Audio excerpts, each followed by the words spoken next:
Have you ever felt completely drained just from trying to explain yourself, only to realize your words somehow made things worse? Some confrontations aren't really about the person in front of you.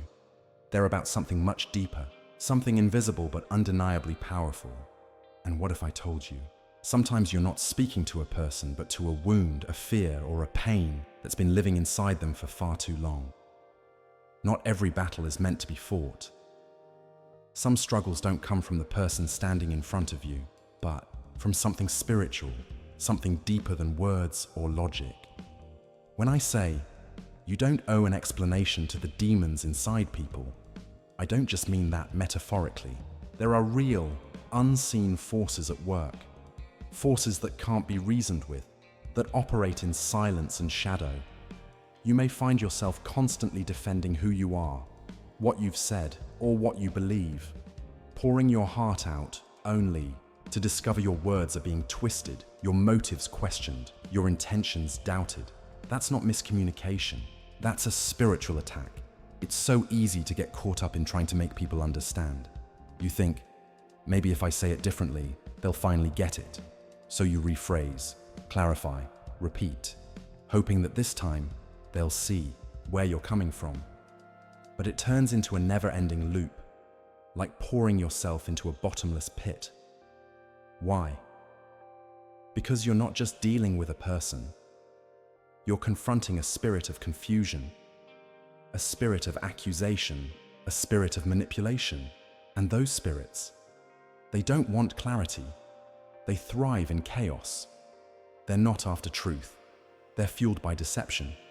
They don't bring peace. They come to steal it. Have you noticed how some people seem to twist everything you say? You say, I'm focusing on my health, and they hear, you think you're better than me. You mention a new opportunity, and suddenly they question your qualifications or your motives. You share a moment of joy, and they respond with indifference or subtle hostility. It's like talking to a wall, but worse. This wall throws bricks back at you, and still, you keep trying, hoping that this time it will be different. But it never is. The more you try, the more exhausted you become. Because this isn't just emotional, it's spiritual. You're unknowingly handing over your peace, your joy, your energy to something that was never meant to receive it. There are people who've allowed bitterness, envy, and anger to take root in their hearts. And those roots run deep. When you speak to them, you're not talking to their higher self. You're speaking to their unresolved pain, their buried fears, the darkness they've let grow inside. And often, they don't even realize it. They think they're protecting themselves, speaking their truth. But what they're actually doing is projecting their pain onto you. And you, with your good heart and honest intentions, stand there, trying to make sense of it all, trying to find the right words, to break through. But what if I told you that your words aren't the solution? What if the answer isn't explaining more, but stepping back to protect your spirit? So what does that look like? And how do you know when it's time to speak and when it's time to let go? Sometimes protecting your peace doesn't come from saying more, but from knowing when to say nothing at all. That's where we left off. And now, let's take it one step further. When Jesus stood before Pilate, falsely accused, misunderstood, and under attack, he didn't plead. He didn't argue. He didn't defend himself. He knew the truth. And more importantly, he knew that no matter what he said, the hearts of those accusing him were already hardened, already closed off. That's wisdom. Sometimes the most powerful response is silence. Sometimes the greatest strength is simply walking away, because not every audience deserves your story. Not every pair of ears deserves your truth, and not every spirit deserves your energy. When you engage with someone who's operating from a place of darkness, bitterness, or spiritual confusion, you're stepping onto their battlefield. And that battlefield, it's not meant to be won with words. In moments like that, it's not about proving a point. It's about protecting your purpose. Instead of reacting, try discerning. Instead of explaining, learn when to retreat. This isn't weakness, and it's not avoidance. It's strategy. It's wisdom. Some battles weren't designed to be fought. They were designed to drain you, and the enemy knows that well. If he can keep you in a constant state of defending yourself, he can distract you from your assignment. If he can trap you in arguments that go nowhere, he can rob you of your time, your clarity, your focus. If he can make you second guess yourself because of others' opinions, he can shake your confidence and quiet your voice. But you have a choice. You can rise above it. You have to recognize the moment when a conversation turns into a trap, when it's no longer about understanding, but about pulling you down. And in that moment, you need to be able to say, I don't need to explain myself here. And let that be enough, because your worth does not depend on someone else's ability to see it. Your truth doesn't become less true just because someone refuses to accept it. You don't owe everyone an explanation, and you certainly don't owe the enemy a seat at your table. You are not called to make darkness comfortable. You are called to walk in peace, in truth, and in power. And sometimes that calling means walking away. Let this sink in. Your silence is not surrender. It is strategy. Your distance is not weakness. It is wisdom. That's why Scripture says, guard your heart, for everything you do flows from it.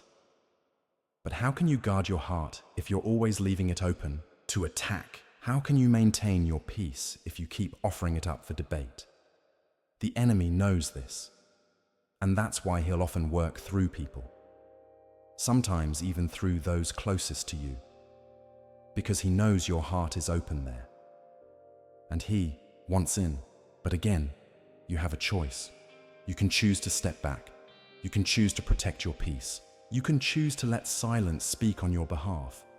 Because your peace, that calm in your spirit, that clarity in your soul, is one of the most valuable things you possess. And it's not something you should give away lightly. Especially not to those who feed off confusion, division, and chaos. We live in a world that constantly pulls at your attention, your energy, and your mental peace. And often, that pull comes in the form of people, the kind who never seem to have a good word, only criticism, complaints, or another crisis. You know the type. Those who drain the room the moment they enter it, who twist every positive into something cynical, who seem to breathe easier only when your spirit is heavier. So what do you do then? How do you stand firm, protect your peace, and stay whole in a world that keeps demanding pieces of you? Earlier, we talked about how your peace is a precious gift, and not everyone deserves access to it. Now let's dig deeper into what really happens when we keep handing that peace over, little by little. If you're not careful, you may find yourself constantly giving away your peace, and often to the very people who are least deserving of it. You try to explain yourself, you defend your actions, you bend over backwards, hoping they'll finally understand your perspective. But the cost, it's far too high. Protecting your peace isn't a luxury, it's a necessity. Every time you feel the need to explain who you are, why you did what you did, or what you really meant by something you said, you're giving a small piece of yourself away. And sure, in the moment, it might feel harmless. It's just a quick chat. It's just clearing the air. But those small moments start to stack up. Eventually, you begin to feel drained, and you can't even pinpoint why. It's because slowly and quietly, your peace has been chipped away, bit by bit, word by word. The more you engage with negativity, the more room it takes up in your spirit. And before you even realize it, the chaos that once lived outside of you has moved in. Their confusion becomes your anxiety. Their dysfunction becomes your inner storm. Their battles become your burden. Have you noticed that some people seem to carry a personal storm cloud wherever they go? Even in peaceful spaces, it only takes them a few minutes to stir the waters. They find a reason to argue, a reason to doubt, a reason to take offense, even when none was intended. They'll twist your words, question your motives, and make you feel like you're always on trial, as if you owe them proof for simply being yourself. And here's the danger. If you're not intentional, you'll start to believe it's your responsibility to fix the situation, to explain yourself, to smooth things over, to keep the peace, even if it costs you yours. But here's the truth. Your peace is not a bargaining chip. You are not obligated to exchange your calm for their chaos. Picture this. You're standing in a clear, peaceful river. The water flows smoothly around you. Then someone walks in with a long stick and starts stirring the riverbed. Mud rises, debris swirls, and suddenly the water is cloudy and turbulent. Now, you have a choice. You can join them in the chaos, reach for every piece of debris, try to fix the mess, or you can take a step back, be still, and trust that the water will clear, as long as you don't engage. That's what protecting your peace looks like. It's the decision to remain centered even when everything around you feels unsteady. It's choosing not to react to every provocation, not to answer every accusation, not to absorb every criticism. Protecting your peace isn't about isolation or running away from reality. It's about boundaries, boundaries that respect your well-being. It's understanding that you can't keep pouring out when no one's pouring back into you. Because the truth is, there are people who will drain you and not even realize they're doing it. They're so used to dysfunction that your peace actually unsettles them. Your calm challenges their chaos. Your joy becomes a target. Your confidence feels like a threat. And in moments like that, you have to make a conscious choice. But what does that choice actually look like in real life? And how do you stay grounded when the pressure to react keeps rising? Last time, we talked about the power of choosing peace over chaos, of not giving away your calm to those who thrive in confusion. Now, let's go even deeper. Sometimes protecting your peace doesn't mean walking away. It means pulling inward. Let them think what they want. Let them talk. Let them speculate. Let them project. Because peace doesn't always mean physical distance. Sometimes it means emotional distance. It's not about disappearing. It's about detaching. You don't have to let people disturb your inner world just because they're loud in your outer one. You can be present without being engaged. You can hear someone out without taking their words to heart. You can witness the drama without stepping into the scene. This is the power of discernment. It's learning to observe without reacting, to see clearly without getting pulled into the storm. There's wisdom in knowing when to speak and when to remain silent, when to lean in and when to pull back, when to stand your ground and when to walk away. Because here's the truth. There will always be people who misunderstand you, people who think they know your heart, but don't, people who filter your actions through the lens of their own pain, fear, and insecurity. And if you keep trying to explain yourself to them, you'll only get tangled in their confusion. You'll lie awake at night, replaying conversations in your head, second-guessing your words, questioning your actions, losing yourself in the process of trying to be understood. But real peace, it begins the moment you understand. You don't have to attend every argument you're invited to. You don't have to answer every question. You don't have to respond to every false accusation. You don't have to defend yourself against every twisted perception of who you are. Peace is not the absence of noise. It's the presence of clarity. It's knowing who you are.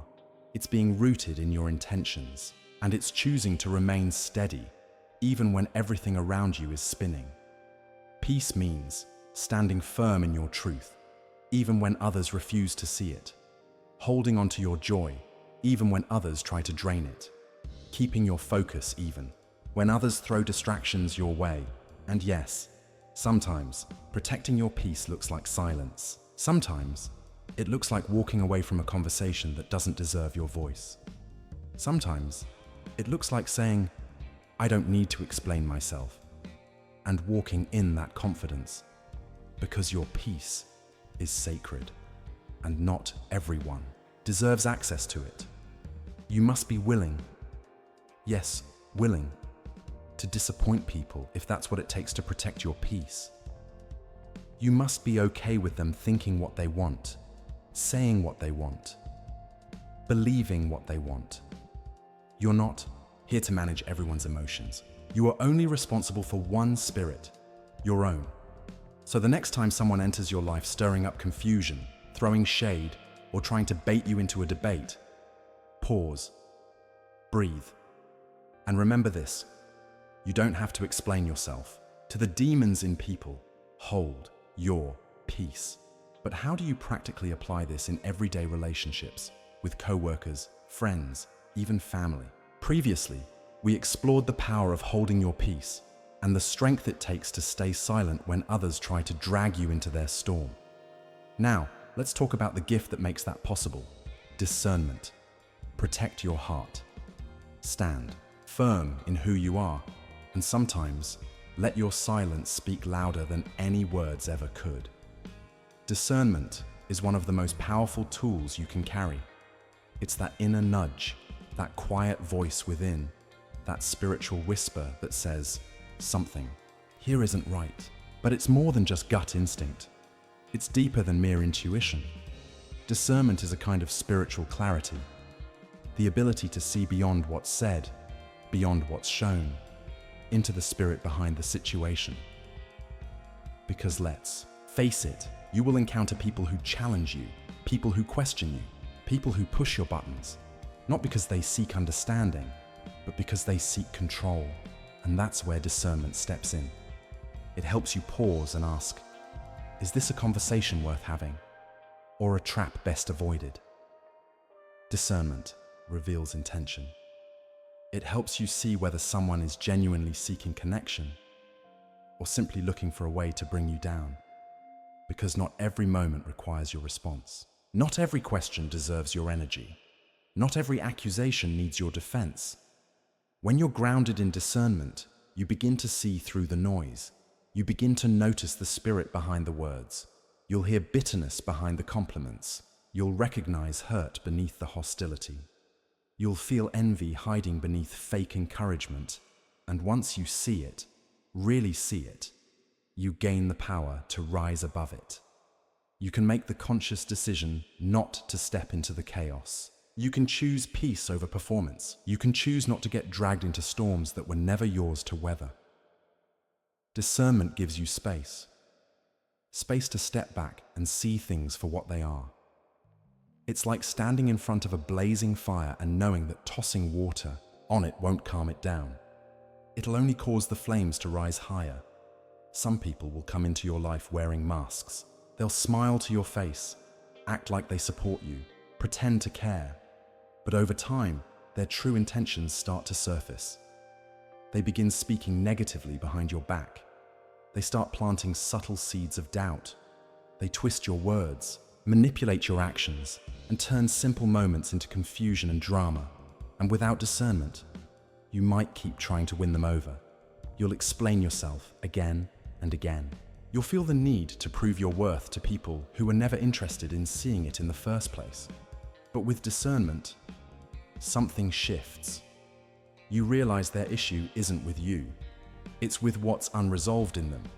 And once you see that clearly, you stop participating in their confusion. Discernment isn't about judging others. It's about protecting yourself. It's about recognizing truth from manipulation. It's knowing when your words are planting light and when they're just feeding more fire. It's knowing when to step in and when to step away. But what do you do when that fire comes from someone close, someone you care about? Previously, we uncovered how discernment helps you see through deception, to recognize when people aren't coming from truth, but from pain or confusion. Now, let's talk about what happens when no matter how clearly you speak, someone still can't hear you. Have you ever explained yourself over and over again, only to realize the person in front of you still doesn't understand? Not because you were unclear, not because you weren't honest, but simply because they aren't in a place to receive your truth. They're stuck in their own narrative, stuck in their own perspective, unwilling or unable to see beyond themselves. And when you recognize that, you're faced with a choice. Do you keep talking, hoping this time they'll finally understand? Or do you hold your peace, knowing that sometimes silence is the loudest and wisest response you can give? That's where discernment becomes your anchor. It doesn't just help you respond, it helps you recognize patterns. You start to notice there are certain people who always seem to bring conflict. Every time you interact with them, you walk away feeling drained, confused, or frustrated. No matter how kind your words, how good your intentions, how pure your heart, they'll find a way to twist it. You could be celebrating a win, and they'll find a way to dim the joy. You could be sharing something true and they'll question your motives. You could offer genuine love, and they'll turn it into guilt or obligation. Without discernment, you might believe the problem is you. You'll overthink. Rehearse conversations in your head. Start doubting your own spirit. But with discernment, everything changes. You realize this isn't about you at all. It's about them and the inner battles they haven't faced. And here's the hard truth. Some people don't want resolution. They want control. They're not looking for clarity. They're looking for chaos. They aren't trying to understand. They're trying to dominate the narrative. And no matter how many times you explain yourself, it won't be enough. You could give them every detail, every fact, every truth, and they'd still find a way to twist it back against you. So eventually, you have to ask yourself, why am I still engaging? Why am I explaining myself to someone who has no interest in hearing me? That's when discernment becomes more than insight. It becomes your shield. It protects your peace. It gives you the quiet confidence to walk away, without guilt, without fear. Discernment reminds you that not every open door is meant for you. Not every invitation needs to be accepted. Not every conversation deserves your voice. There is wisdom in knowing when to speak and when to stay silent. There is strength in recognizing when someone is not ready to receive your truth and choosing to save it for someone who is. There is power in choosing your battles wisely. When you walk in discernment, you stop taking everything personally. You stop internalizing the projections of others. You stop feeling the urge to defend yourself against every false assumption. Instead, you stand firm in who you are. And more than that, you let your life speak louder than your words. But how do you live that out day by day, especially when the pressure to prove yourself is constant?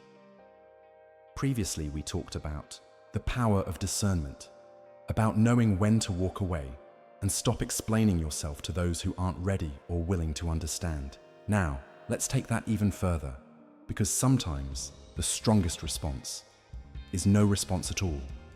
Let your life speak louder than your words. Let your peace be your reply. Let your silence carry the message they refuse to hear. Because here's the truth. Sometimes the best way to handle the demons in people is not to confront them, but to let them wrestle with their own chaos. Why? Because you are not their savior. You are not their scapegoat. You are not their emotional punching bag. You are a person of purpose, a person of peace, a person of power. And you do not have to explain yourself to those who are committed to misunderstanding you. When you walk in discernment, something shifts. You move differently. You speak with intention. You respond with wisdom. You begin to understand just how valuable your time, your peace, and your energy really are, and that they shouldn't be spent on people who treat them carelessly. So, the next time you find yourself face to face with someone who's challenging your spirit, ask yourself, is this a conversation worth having? Or am I just explaining myself to the demons in people again? Stand firm, hold your peace, and when necessary, walk away. Because boundaries are not just suggestions, they are survival. Boundaries are the invisible lines that protect your well-being, preserve your strength, and safeguard your sanity. When you set boundaries, you are not being harsh or unkind. You are being wise. You are recognizing that not everyone deserves unrestricted access to your heart, your mind, or your spirit. And if you don't define those boundaries clearly, you'll find yourself in the same draining cycle again, explaining yourself to people who never planned to understand you, trying to keep the peace while losing your own in the process, worn out, frustrated, wondering why peace keeps slipping through your fingers. The reality: some people thrive on crossing lines. They see your kindness as weakness. They see your patience as permission. And so they push, they prod, they test, not because they truly need something from you, but because they want to see how far they can go. And when you finally push back, they guilt you. They manipulate. They twist things to make you feel like the problem is your boundary. But hear this clearly: your boundaries are not the problem. Their lack of respect is. And once you see that, it becomes freeing. You realize you don't owe anyone an explanation for protecting your peace. You are not required to justify why you need space, why you said no, why you've chosen rest over chaos. Setting boundaries isn't about shutting people out. It's about letting the right people in. It's about building a space where your peace is nurtured, not picked apart, where your spirit is honored, not drained, where people respect your limits, your energy, your soul. Because boundaries are like a filter. They allow love, truth, and peace to flow in, and they keep toxicity out. But if you leave your boundaries undefined, it's like leaving every door and window in your home wide open, and then wondering why the wind keeps knocking everything over. So how do you begin defining those boundaries clearly and keep them strong even when others push back? In the last part, we talked about boundaries, how they act as the filter between your peace and the chaos around you. Now, let's talk about what happens when you start enforcing those boundaries and how not everyone will welcome that change. Be intentional about who you allow into your inner circle, because not everyone who knocks on the door of your life deserves a seat at your table. There are people who, the moment you start setting healthy boundaries, will respond with frustration, anger, or even guilt-tripping. They'll call you distant. They'll accuse you of being selfish. They might even say you've changed. But the truth is, their reaction isn't really about your boundary. It's about their discomfort with no longer having control. You see, some people were used to you always saying yes, always being available, always explaining yourself. And now, when you start saying no, when you stop over-explaining, when you begin to protect your peace and pull back from toxic patterns, it challenges them. It forces them to confront the fact that they were benefiting from your lack of boundaries. And instead of adjusting, they lash out. Rather than respect your space, they'll try to make you feel guilty for needing it. They'll twist the narrative, as if your self-care is somehow an attack on them. But here's the truth you must hold on to. If someone truly values you, they will respect your boundaries. They may not like them. They may feel uncomfortable, but they will honor them. Because real love, real friendship, understands that boundaries aren't walls meant to shut people out. They're gates designed to keep your spirit safe. When you set a boundary, you're not just sending a message to the people around you. You're sending a message to yourself. You're declaring, my peace matters. My well-being is important. My voice deserves to be heard. And that declaration, it shifts the atmosphere. It changes the way people interact with you. It draws a clear line in the sand, one that says, my time, my energy, my spirit are not up for negotiation. But here's the key. You must be consistent. You can't set a boundary one day and bend it the next. You can't draw the line and then erase it just to make someone else comfortable. Boundaries are not meant to be fluid.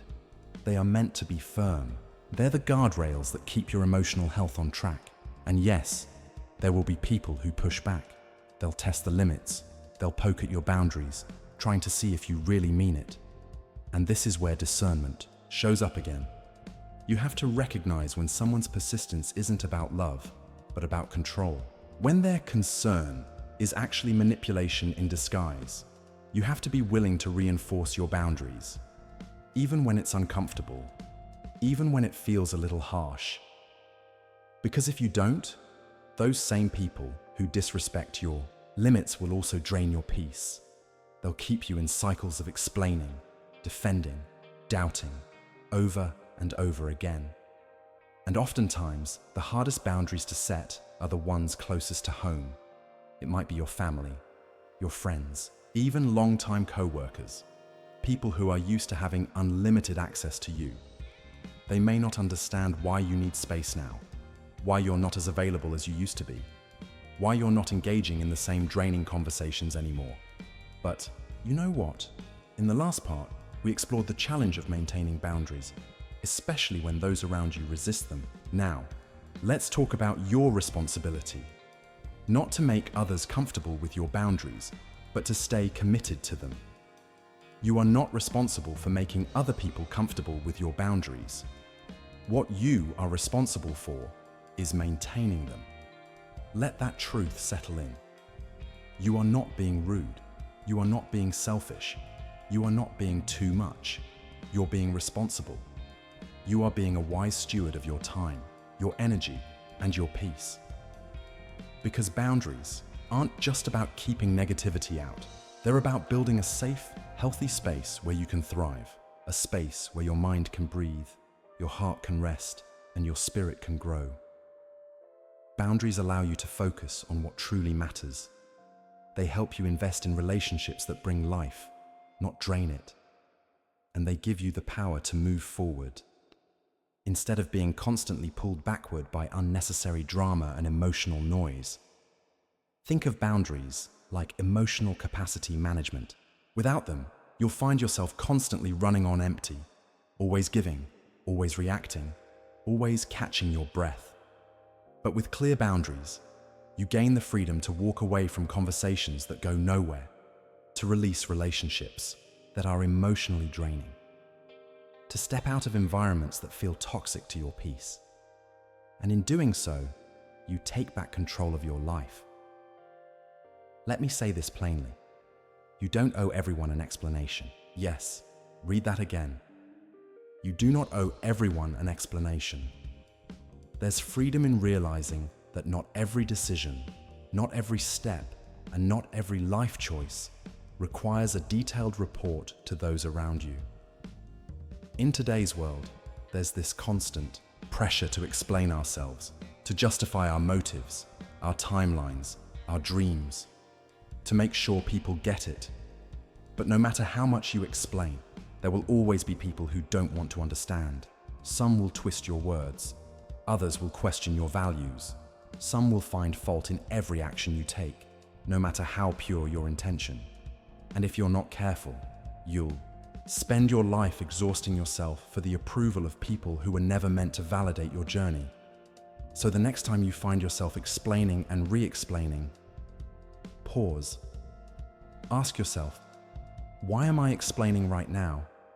Is it because you genuinely want to be understood? Or is it because you're unconsciously seeking permission? There's a difference. One comes from confidence. The other comes from insecurity.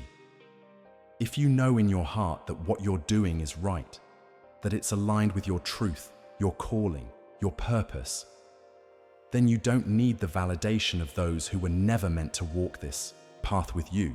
Your journey is yours. It wasn't assigned to them. It was assigned to you. So it's okay if they don't understand. It wasn't meant to make sense to them. Because here's the trap. You start with good intentions, thinking, if I just explain this better, they'll get it. But instead of finding clarity, you end up deeper in confusion. Instead of resolution, you're stuck in circular arguments. Why? Because some people aren't looking for understanding. They're looking for control.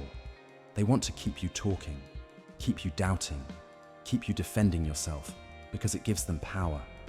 It shifts attention away from the truth and into their drama. And before you know it, you're lost in a maze of words that lead absolutely nowhere. That's why discernment is so crucial. You need to recognize when an explanation is healthy and when silence is strategy. Because sometimes the strongest thing you can do is say nothing at all. Silence is not weakness. Silence is not defeat. Silence is wisdom. It's protection. It's your way of reclaiming your peace, without permission, without apology. But how do you learn to stay silent with confidence and trust that your stillness still speaks? Previously, we talked about how silence isn't weakness.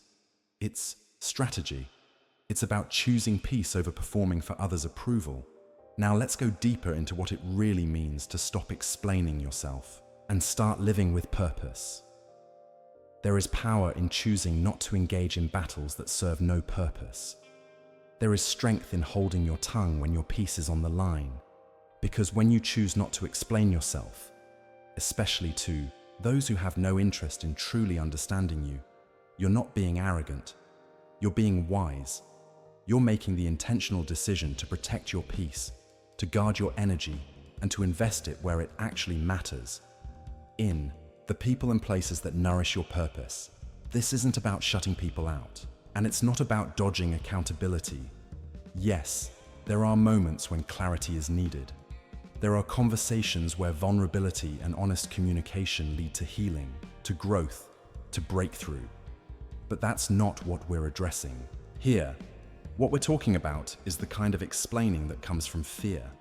Fear of being misunderstood, fear of being rejected, fear of not being liked or accepted. That kind of explaining? It will wear you down. It will drain you emotionally, because it's a bottomless pit. No matter how much of yourself you pour in, it will never be enough. When you're aligned with your purpose, you begin to understand something powerful. Not everyone will understand your path, and that's okay. Some people simply won't get it, because the vision wasn't given to them. It was given to you. Some won't agree with your choices, because they're not the ones who have to live with the consequences. You are.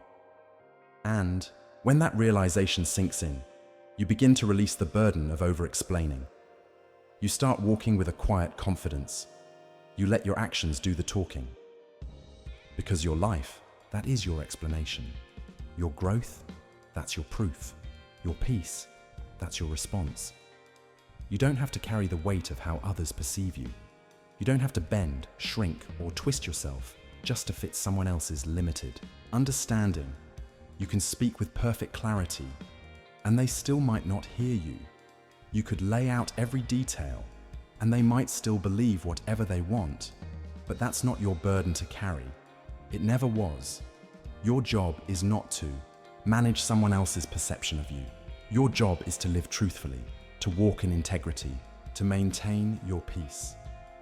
There is profound strength in knowing when to speak and when to remain silent. It's not about hiding the truth. It's about discerning where your truth will be respected.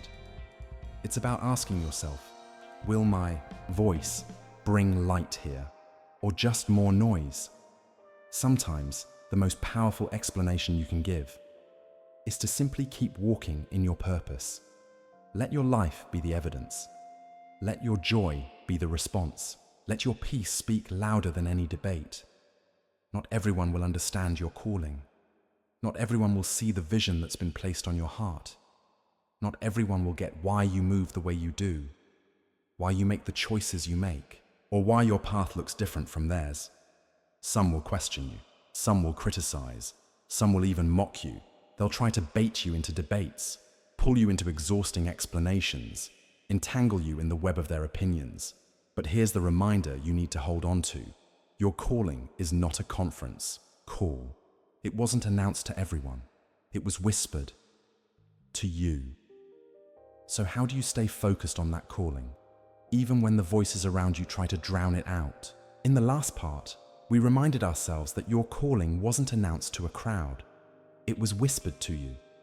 Now, let's talk about how to stay focused on that calling, even when the noise around you tries to drown it out. Once you truly understand this, something shifts. You stop feeling the need to explain yourself to people who were never meant to understand your journey in the first place. When there's a calling on your life, you walk differently. You see what others don't.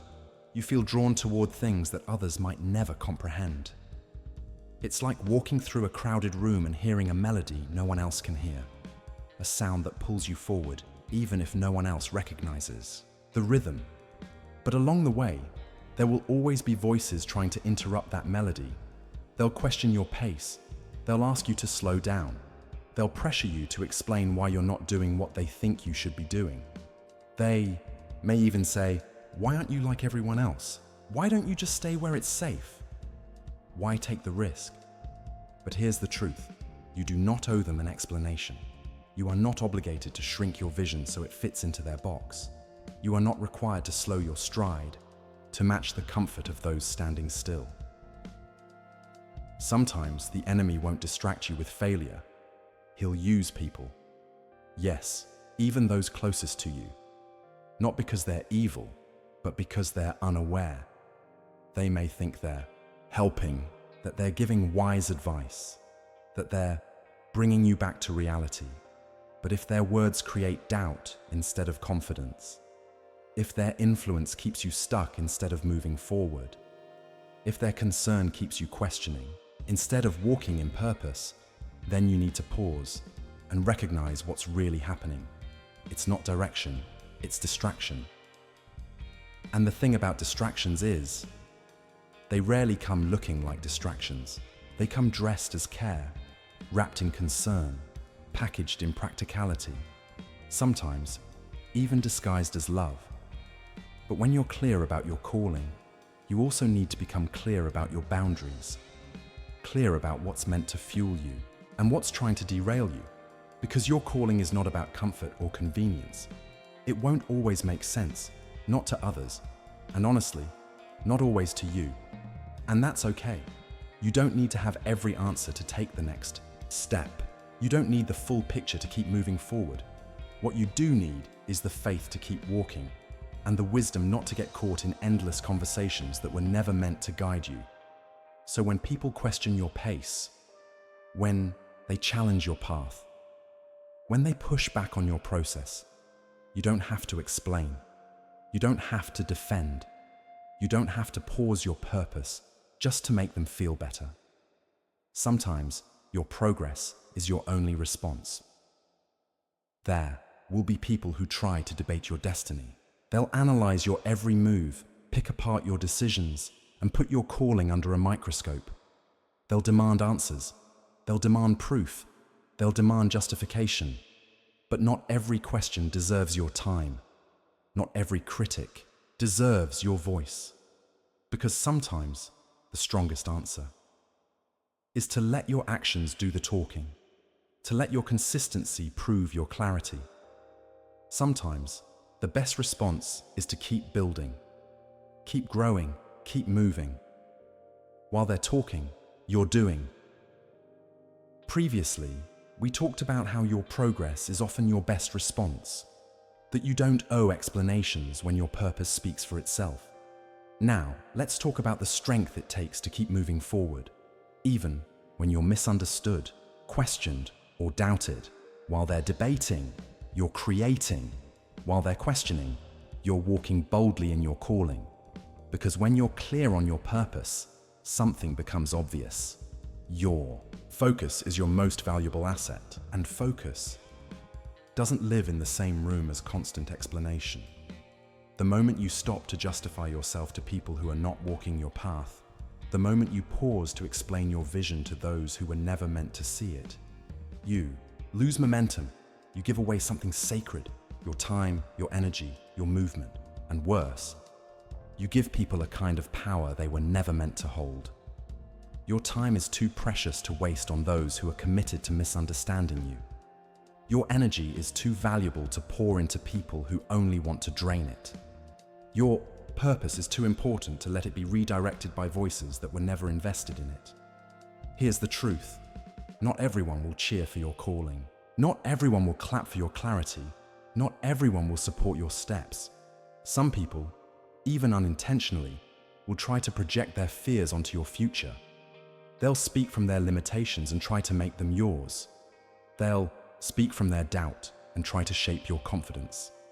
They'll say things like, "Are you sure about this?" that seems risky. Maybe you should slow down. But here's the thing, their fear is not your truth. Their doubt is not your direction. And their limits do not define your destiny. That's why you must stand firm. You must cling to what you know deep in your spirit to be true. You have to be willing, yes, even willing, to walk alone, if walking alone means staying aligned with your purpose. Because at the end of the day, the only validation you truly need is the quiet confirmation in your heart that you're on the right path. Your path, the one designed just for you, the one that leads to purpose, to peace, and to destiny. So, the next time you feel the urge to explain, pause, ask yourself, is this conversation worth my peace? Is this explanation worth my energy? Is this person worth my time?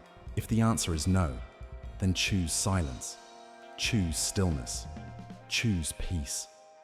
Let your work be your voice. Let your progress be your proof. Let your calling be your confidence. Because when you're truly walking in purpose, you don't need to explain yourself to the demons in people. You just need to keep walking, keep building, keep believing, keep moving forward. Stand firm, hold your peace. Let your calling speak for itself. As we journey through life, we must remember this simple but powerful truth. Not everyone is meant to understand your path, and you are not obligated to explain it, especially to those who carry confusion, resistance, or negativity. Your peace, your purpose, and your progress, they speak louder than any explanation ever could. Setting boundaries, discerning when to speak and when to stay silent, protecting your purpose. These are not acts of pride, they are acts of wisdom. When you stop explaining yourself to the demons in people, you reclaim your power, you preserve your peace, you protect your assignment. So let your actions be your answer.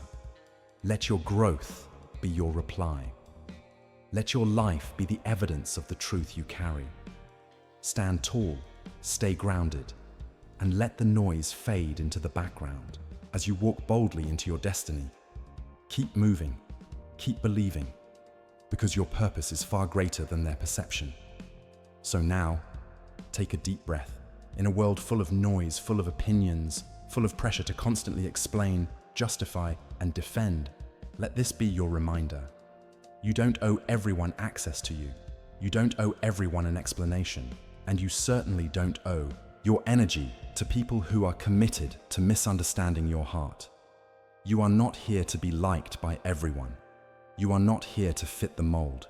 You are here to walk in your calling, to protect your peace, and to live in alignment with what you know is true. And yes, that means you might have to disappoint some people. You might have to say no. You might have to walk away from conversations that go nowhere, from relationships that drain you, and from patterns that no longer serve the person you're becoming. But don't let that scare you. Let it free you. Because the truth is, your silence can be stronger than your words. Your boundaries can be louder than your explanations. And your growth, your healing, your peace, your purpose can speak for themselves.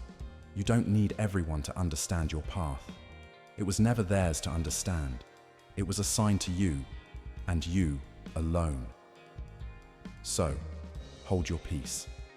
Stand in your truth. And keep moving, not to prove anything, but simply because it's what you were born to do. Let your life be your message. Let your joy be your defiance. Let your consistency be your voice. And let the noise fade behind you as you walk boldly, bravely, and unapologetically into your destiny. If this message spoke to your spirit, don't keep it to yourself. Share it with someone who needs it. Subscribe if you haven't, and let's walk this journey together, one step, one truth, one boundary at a time. Because this is how you protect your peace.